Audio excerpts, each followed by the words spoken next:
Tonight on Connecticut's news station, the search for a missing submarine continues. He would just tell you the most amazing stories. The connection one person on board has to Connecticut and how his neighbors describe him tonight. And the president's son says he'll plead guilty to federal tax offenses. We're hearing reaction from lawmakers tonight. A humid and unsettled start to summer. We'll explain your full forecast coming up.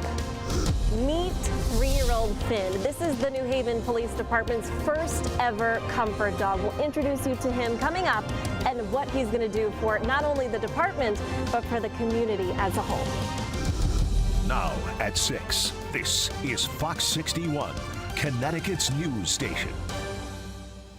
Good evening. Thanks for joining us here on the news at 6. I'm Ben Coleman. And I'm Jen Bernstein. We begin with breaking news tonight out of Bloomfield. A fire that broke out on West Newbury Street yesterday is now being investigated as arson. Fox 61's Jake Garcia just arrived on scene this evening. Jake, what do you know so far? Well, Ben, there's still a lot of questions that still have to be answered about the investigation going on so far, but a lot of activity at the building behind me. We have seen EMS on scene as well. I'm going to get out of the way so you can see a little bit. We can also see presence from Bloomfield Police as well as the DEA. We do know that this call came in just after 2:45 Monday morning on reports of the structure being on fire. Now, we have learned from the fire marshal that it is being investigated as an arson and that some sort of business was being conducted inside. But someone we spoke to just recently said that she worked here for a number of years and she thought that the building was completely vacant. So a lot more questions to find out, but we'll stay on top of it and bring you any new information as it becomes available. Live in Bloomfield, Jake Garcia, Fox 61, Connecticut's news station. All right, thank you very much, Jake. And also breaking tonight, a bear break-in in Canton. According to the Department of Energy and Environmental Protection, it happened this afternoon at a home. Officials have not confirmed the street name for us. Deep says because the mother bear, which was tagged, had no history of conflicts with humans, they made the decision to tranquilize the bear. The plan is to release her back into the area. No word right now about what happened with her cubs. And if you do encounter a bear, Deep says get loud. Get its attention and wave your arms while keeping a safe distance. Watch out for your pets. They say, of course, to put bird feeders away and keep your trash cans closed.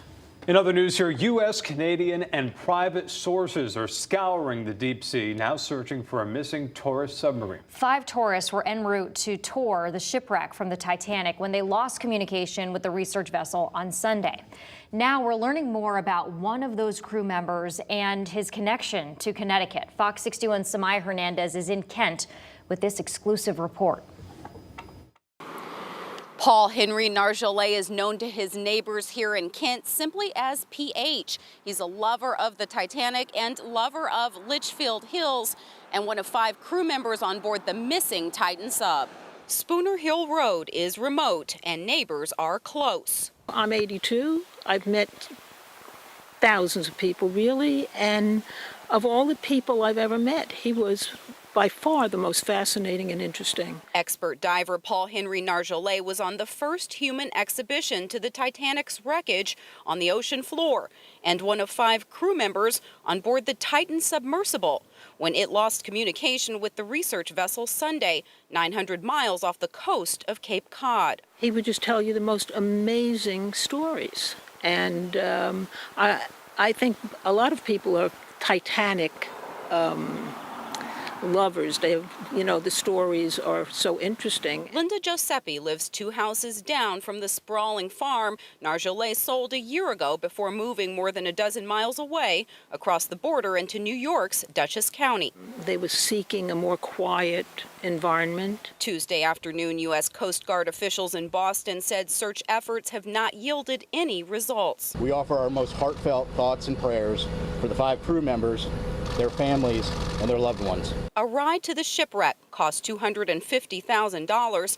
OceanGate's website says onboard life support capabilities last 4 days. By Tuesday, search efforts covered 7,600 square miles, an area larger than the state of Connecticut. Josefi is holding out hope the submersible is found, and the greatest storyteller she knows is brought back to tell another tale of the Titanic. If there was a nuance to a story. He always put his finger right on it and just made it live. On Tuesday, Coast Guard officials said they are planning to search for another 24 hours along with Canadian and private search efforts. In Kent, I'm Samaya Hernandez, Fox 61, Connecticut's news station. Samaya, thank you. A husband is accused of chasing his wife and then assaulting her in Waterbury. Police say that Trevor Watson and his wife were in two cars when the chase started on Woolcott Street. The chase ended on Piedmont Street, where police say Watson attacked her. The woman was sent to the hospital with injuries and is now listed in stable condition. Watson is facing a list of charges. And new details tonight. East Hartford police have identified the woman stabbed and killed over the weekend. Police have identified the victim as Andra Elizabeth Valancourt of East Hartford. Police say she was stabbed multiple times in a home on Martin Circle Sunday morning. No arrests have been made in the case, and police say they are continuing to investigate the incident.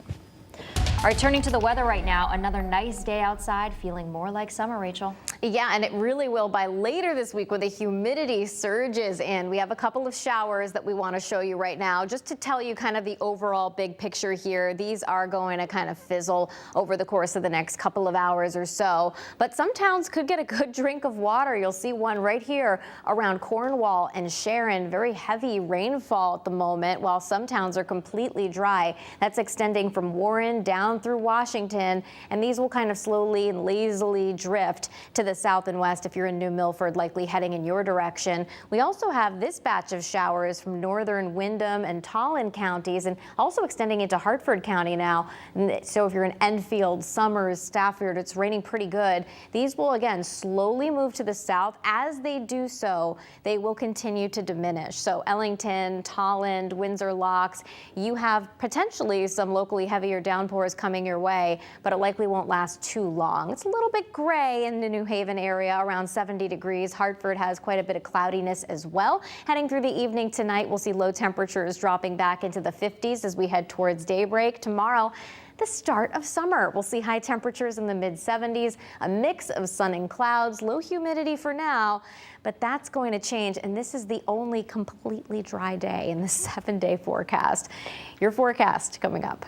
We'll get ready for the rain, Rachel. Thank you. We have an update tonight. Windsor police say an 80-year-old man who was reported missing has been found safe. Earl Wright, who has dementia, was first reported missing Monday night and had been last seen Sunday morning. He was found by state police search and rescue dogs this morning in the woods behind an industrial building about 3 miles away from his home. Wright was alert and conscious when he was located. Police say he was taken to the hospital to be checked out.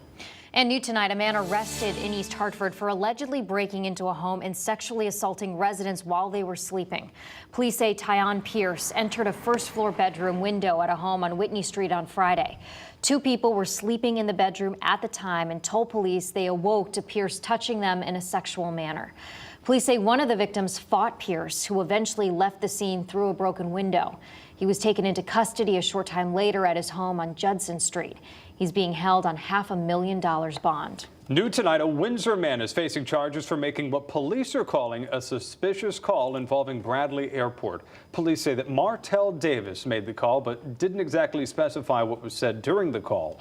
When troopers went to meet with Davis, they say that he fought with officials until he was eventually subdued and taken into custody.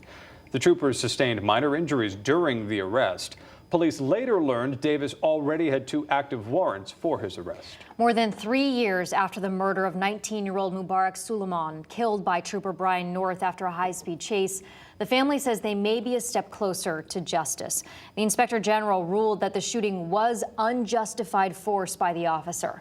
And while North is due in court in early July, the family's attorney has confirmed there will be court mediation in the separate civil suit against several state troopers and West Haven police officers. He says after a long and difficult journey, they're hopeful for a fair and just settlement this August. Well, new video tonight out of Wallingford showing a man placing a firework on top of the entrance sign at the Wallingford Police Department. This all happening just before 1 a.m. this morning.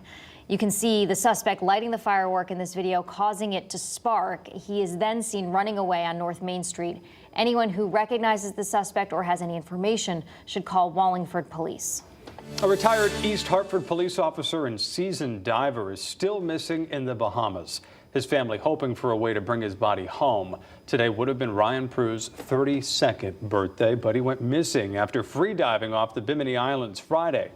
Authorities called off their search Sunday, but the GoFundMe page set up to help pay volunteer divers has now raised more than $35,000. Senator Richard Blumenthal saying tonight that he spoke with Prue's father and released a statement saying, quote, "I am determined to seek every possible avenue to find Ryan, and I'm working closely with the State Department and the U.S. Navy to assist in the search." After a startling rise in car thefts of Hyundai and Kia models, Attorney General William Tong is launching an investigation. The company didn't put engine immobilizers in several of their cars, which is industry standard anti-theft technology. And after a TikTok trend and social media how-tos, more and more of their cars are being stolen. The investigation means both Kia and Hyundai will need to provide records on how many cars are susceptible in the state, any complaints that they've gotten, and internal reports on those cars. We asked Kia and Hyundai to step forward and do the right thing. And they did some things, but whatever they're doing is not enough. This has resulted in major property damage, major public safety risks and hazards, and people have gotten hurt, people have gotten killed.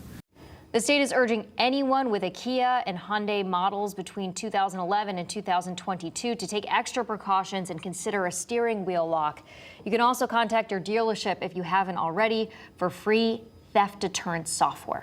Still to come here on the news at 6 tonight, comforting a community. We'll introduce you to the four-legged addition to the police force in the Elm City.